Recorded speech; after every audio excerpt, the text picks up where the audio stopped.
अस्सलाम वालेकुम। कैसे हैं आप सब? दुआ है अल्लाह से जहाँ रहें खुश रहें, आबाद रहें। ट्रैवल व्लॉग पार्ट 2 के साथ वो कंप्लीट गाइडेंस जो आपको शारजा से या दुबई से सलाला ट्रैवल के लिए चाहिए है, या जो क्वेश्चन हमारे जहन में आते हैं और हम उनका जवाब ढूंढते हैं कि क्या किया जाए, वो होपफुली आपको मेरे इस व्लॉग में मिल जाएंगे।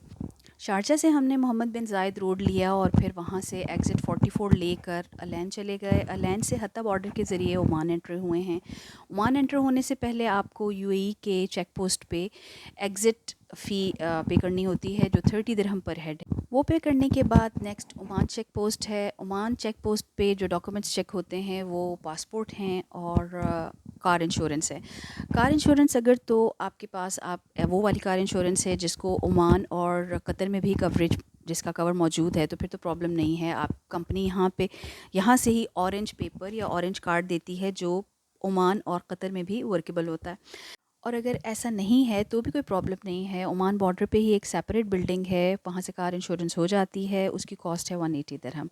उसके बाद वीज़ा स्टैंप होता है पासपोर्ट के ऊपर, वो एक स्लिप देते हैं और वो स्लिप सिर्फ चेक पोस्ट पे शो होनी होती है 2 जगह पर, और बस ख़त्म। उसके बाद आप ओमान एंटर कर जाते हैं फाइनली।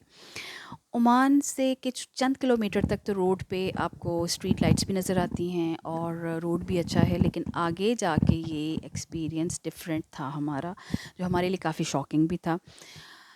आज जब हम ट्रैवल कर रहे थे तो हमें ये बताया गया था कि आजकल ओमान में सलाला में, जो कि जहाँ हमारा फाइनल डेस्टिनेशन था, बहुत रश है। और हम यही इसी माइंड के साथ कि बहुत रश होगा रोड पे भी, हमें रोड पे कोई ट्रैफिक नहीं मिली रात के टाइम पे। और बहुत हम लोग हैरान भी थे इस चीज़ के लिए कि क्यों। अब वो मैं आपको बाद में बताती हूँ कि क्यों नहीं थी ट्रैफिक।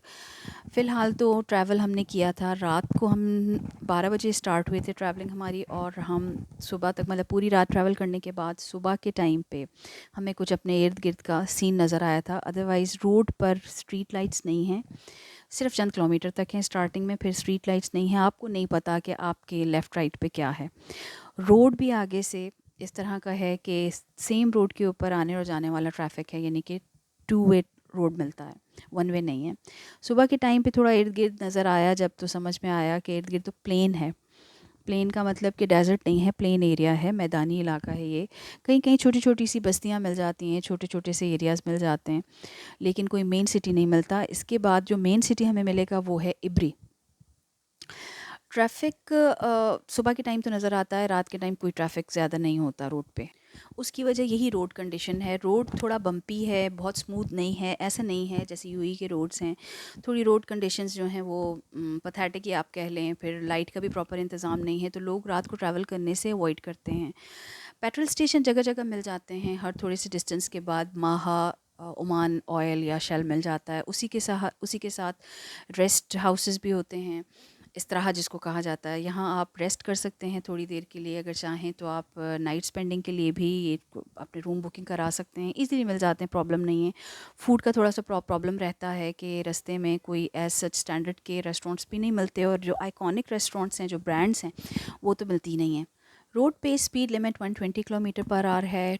20 का ग्रेस टाइम होता है आपके पास, या ग्रेस पीरियड आप कह लें, और 140 तक आप ड्राइव कर सकते हैं। पार्किंग ले बाय आपको हर 1 किलोमीटर के बाद मिल जाते हैं। साइड पे गाड़ी पार्क करें और थोड़ा सा रेस्ट कर लें, अपनी टांगे शांगे सीधी कर लें, अंगड़ाइयाँ ले लें, और इर्द गिर्द देख के थोड़ा सा फ्रेश हो लें। वैसे फ़्रेश फीलिंग कुछ भी नहीं है इर्द गिर्द। उसकी वजह ये है कि क्या आपने मैदान को देख के, जब बंदे ना बंदे नहीं ज़ात होवे अल्लाह हिसाब है, कोई नहीं, कुछ नहीं मिलता। कैमल्स के भी बोर्ड लगे हुए हैं जगह जगह हर कुछ टाइम के बाद, लेकिन वो कैमल के बोर्ड पे भी कैमल भी नज़र नहीं आते मुझे तो। खैर थ्रू आउट इस रोड के नहीं नज़र आया था, आगे सलाला जाके नज़र आए थे, इस रोड पे नहीं नज़र। हाँ, नज़र आया तो डस्ट स्टॉर्म। आप ये देख सकते हैं कि किस कदर डस्ट स्टॉर्म है, तो यहाँ पर केयरफुली ड्राइव ड्राइव करना पड़ता है। एक और जो क्वेश्चन हमारे अपने जहन में भी था और हम वापस आए तो पूछा भी गया था, वो ये था कि क्या हम सोलो ड्राइव कर सकते हैं शारजा या दुबई से सलाला जाते हुए। तो हमारा जवाब उसके अपने एक्सपीरियंस के हिसाब से ये है कि नहीं, एक single driver single handedly drive नहीं कर सकता एट स्ट्रेच 1300 किलोमीटर। 14-15 घंटे की ड्राइव वो नहीं कर सकता अकेले हाथ पे। हाँ, अगर आपके पास कोई पार्टनर है, कोई आपकी ड्राइविंग शेयर कर सकता है तो एक तो वो तरीका है कि आप टर्न बाय टर्न ड्राइव कर लें, आधा रास्ता एक आधा रास्ता दूसरा, या टर्न बाय टर्न किसी एक स्टेशन पे आप अपनी ड्राइविंग सीट को चेंज कर लें। और दूसरी सूरत ये है कि आप रास्ते में ठहर ठहर कर जाएं, डिफरेंट स्पॉट्स पे रुकें और वहाँ पे थोड़ा थोड़ा सा रेस्ट करें, लेकिन वो भी नींद पूरी नहीं करता। नींद पूरी करने के लिए आपको चाहिए है कि आप नाइट स्पेंड करें या कुछ आवर्स जो हैं वो आप इस्तिराहा में क़याम करें ही करें। और हमने भी यही कुछ किया था। हाफ़ वे आपको जो मिलता है वो अदम मिलता है, अदम सिटी हाफ़ वे है यहाँ से शारजा से सलाला जाते की तरफ जाते। अगर आप अदम से पहले हाइमा की बात करें तो हाइमा अच्छा एक स्टेशन है और अच्छी वहाँ पे मौसम भी अच्छा रहता है, बहुत गर्म नहीं होता मौसम वहाँ का। और हाइमा पे आप स्टे करें तो आपको अच्छे रेस्टोरेंट भी मिल जाते हैं खाने पीने के हिसाब से। हमारा एक्सपीरियंस उसके साथ यही था, हमने हाइमा स्टे किया था आते हुए। हाफ़ वे आपके यहाँ से हाफ़ वे हाइमा या अदम पड़ता है, तो अगर आपने एट स्ट्रेच ड्राइव करनी है तो आप कोशिश ये करें कि हाफ़ वे पे जाके मिड वे पे जाके आप हाइमा में कोई रेस्ट हाउस ले लें, या आप होटल का कोई रूम बुक कर लें जहाँ पर आप नाइट स्पेंड करें, खाना वाना खाएं और फिर नेक्स्ट मॉर्निंग अपना आने का या जाने का सफ़र आप अपना कंटिन्यू करें। ये एक ऐसी चीज़ है जो हमें गाइड नहीं की गई थी। अगर हमें गाइड की जाती तो हमें जो मुश्किल आई थी वो ना आती, क्योंकि हमें सारी रात के ट्रैवल के बाद लगा ये था कि अब हमें सुबह के टाइम पे रेस्ट की ज़रूरत है। इस पूरी रोड ड्राइव के बाद ज़ुफ़ार माउंटेन रेंज है। ज़ुफ़ार माउंटेन रेंज मॉर्निंग में बहुत खूबसूरत है, इर्द गिर्द दोनों तरफ ग्रीन माउंटेन है। ज़ुफ़ार माउंटेन रेंज इनको कहा जाता है, सलाला से पहले आती हैं ये।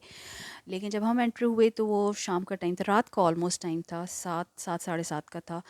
बहुत बारिश थी और बहुत फॉग थी और विजिबिलिटी सिर्फ 2 to 3 मीटर थी। सिर्फ अगली वाली गाड़ी की हमें बैक लाइट्स जो थी वो दिखाई दे रही थी और हम उन्हें ही टो किए जा रहे थे, क्योंकि यही एक तरीका है उस वाली रेंज में इस मौसम में इस तरह की कंडीशन में उसको क्रॉस करने का। आप डबल इंडिकेटर ऑन कर देते हैं ताकि पिछले वाली गाड़ी को भी पता लगता रहे कि आगे कोई गाड़ी है, अदरवाइज़ फोग में विजिबिलिटी ऑलमोस्ट ना होने के बराबर है। और यही वाला शायद ये इंस्ट्रक्टेड हैं, इसी तरह से किया जाता है इस एरिया के अंदर, क्योंकि मैंने मरी में ऐसा नहीं देखा ऐसा होते हुए फॉगी मौसम में। यहाँ पे ऐसा ही था, हर गाड़ी ने अपना डबल इंडिकेटर ऑन कर लिया था। हैवी व्हीकल्स को उन्होंने रोड साइड पे रोक लिया था। पुलिस बहुत एक्टिव थी यहाँ पर, ओमान पुलिस बिल्कुल साइड्स पे हर जगह खड़ी हुई थी। जगह जगह उन्होंने अपनी चेक पोस्ट बनाई हुई थी और उन्होंने साइड्स पे गाड़ियों को खड़ा कर रहे थे वो हैवी व्हीकल्स को, ताकि जो लाइट व्हीकल्स हैं वो ईज़िली पास कर सकें और खुदा न खास्ता कोई एक्सीडेंट ना हो। यहाँ पे तो ओमान पुलिस को देख के मुझे थोड़ा सा एहसास भी हो इस चीज़ का कि काश हमारे मुल्क की भी पुलिस ऐसी ही हो, क्योंकि उन्होंने वो अपनी ड्यूटी इस तरह से कर रहे थे कि बारिश थी, शदीद बारिश, इतना हार्श वेदर हुआ था, लेकिन वो उन्होंने कोई रेनकोट नहीं, कोई किसी किस्म का प्रिकॉशन नहीं, वो अपनी यूनिफॉर्म में थे और डायरेक्ट कर रहे थे लोगों को। बहरहाल ये तो वहाँ पे मौसम की कंडीशन थी। आगे चल के हमें ये पता लगा कि यहाँ पे एक एक्सीडेंट भी हुआ है और हैवी मशीनरी भी पहुँच गई थी, सब उनका जो रेस्क्यू का काम था वो हो रहा था। तो मेरा आपको ये बताने का मकसद यहाँ पे ये है कि कोशिश करें मॉर्निंग में ट्रैवल करें, दोपहर माउंटेंस को मॉर्निंग में एंटर करें, चाहे आप जा रहे हैं चाहे आ रहे हैं। इवन मॉर्निंग में भी बहुत फॉग होती है वहाँ पे, हमने वापसी में मॉर्निंग में ही सफ़र किया है लेकिन फॉग थी काफ़ी ज़्यादा। लेकिन उसके बाद ट्रैवल स्मूथ है, अच्छा है, रोड्स की भी कंडीशन बेहतर है, शायद सिटी करीब करीब आ रहा था इस वजह से। फिर हम सलाला एंटर हुए, हमने अपना होटल लिया। होटल अल्हम्दुलिल्लाह हमें बहुत अच्छा मिल गया था। ये हमें 1000 दिरहम 3 डेज़ 2 नाइट्स का हमें कॉस्ट है। 1000 दिरहम में हमें ये पड़ा है। एकोमोडेशन मुझे थोड़ी महंगी लगी है यहाँ पे, अदरवाइज़ ओमान में बाकी सब चीज़ बहुत चीप है, खाना भी सस्ता है। अच्छा, और ये रूम नहीं है, ये इनफेक्ट अपार्टमेंट है जिसमें 2 बेडरूम हैं, 1 लिविंग रूम है, 2 वॉशरूम है, किचन है। और किचन के अंदर सारी चीज़ें मौजूद हैं जो कि हम अपने घर में यूज़ करते हैं। अवन है, फ्रिज है और वॉशिंग मशीन भी है। अगर लॉन्ग स्टे में लॉन्ड्री की जाए तो उसके लिए इवन ड्राइंग स्टैंड भी मौजूद है जहाँ पे कपड़े फैलाए जा सकते हैं और उनको ड्राई किया जा सकता है। मतलब हर एक चीज़, हर ज़रूरत की चीज़ मौजूद है। किचन में sauce pan, frying pan, T cups और साथ में स्पून, प्लेट सब मौजूद है। तो मेरी ड्यूटी तो उत्थे भी कोई नहीं मुक्की पई, मैं तो फिर भी चाय घर में ही बनाई है, बना क्योंकि मेरे मियाँ को ना बाहर की चाय पसंद नहीं है। मैंने आपको लास्ट व्लॉग में बताया था ना कि उनको बाहर की चाय, कच्ची-कच्ची सी चाय पसंद नहीं है। वॉशरूम में भी सोप और शैम्पू मौजूद हैं। जिस चीज़ की कमी है वो है टॉवल, लेकिन हम टॉवल साथ में लाए हुए थे। वैसे भी हम जब जब कभी हमारा स्टे होता है होटल्स के अंदर तो हम टॉवल अपना ही यूज़ करते हैं, बाहर का नहीं यूज़ करते। बस यूँ ही दिल नहीं चाहता। और बस इसके साथ ही आज का व्लॉग मैं यहीं ख़त्म करती हूँ। उम्मीद है आपको अच्छा लगा होगा। अगर अच्छा लगा है तो लाइक कीजिए, शेयर कीजिए अपने फ्रेंड्स एंड फैमिली के साथ में, और मेरे चैनल को सब्सक्राइब कीजिए। नेक्स्ट व्लॉग में आपको सलाला की सैर कराएंगे। Salalah is such a beauty, it's such a stunning beauty it has. बहुत ज़बरदस्त शहर है और बड़ा फ़्रेश फीलिंग उसके साथ में आती है। तो इंशाल्लाह नेक्स्ट व्लॉग में आपको विज़िट कराएंगे सलाला का। तब तक के लिए अपना बहुत सारा ख्याल रखिएगा, दुआओं में याद रखिएगा। अल्लाह हाफ़िज़।